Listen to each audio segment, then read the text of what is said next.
मुआवजा कबूल नहीं।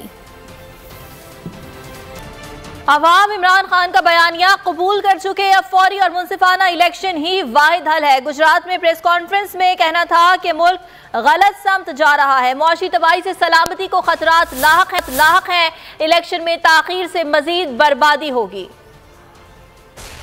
अदम मौजूदगी के बावजूद उनके बयानिए की ताकत जो है वो जाहिर हो रही थी कि इमरान खान का जो बयानिया है वो लोगों के दिलों में बैठ चुका है और लोगों ने कबूल कर लिया उनका नुक्ता नजर। मुल्क को इस बहरान से निकालने का वाहिद रास्ता नए इंतखाबात है और अगर आप नए इंतखाबात ताखीर से कराएंगे तो मुल्क की मईशत दिन ब दिन गिरती चली जाएगी। आज हमारी अदलिया पर, जिस पर कौम एतमाद करती है, बहुत बड़ी जिम्मेदारी आयद हो गई है कि कौम को इस भंवर से निकालने के लिए वो एक तारीखी किरदार अदा करे और सुनवाई करे। हमने 4 नुक्ते अपनी पिटिशन में जो साइंड होगी MNAs, MPAs और सेनेटर्स की, उन 4 नुक्तों पर हम सुप्रीम कोर्ट ऑफ पाकिस्तान की तवज्जो मबजूल करा रहे हैं।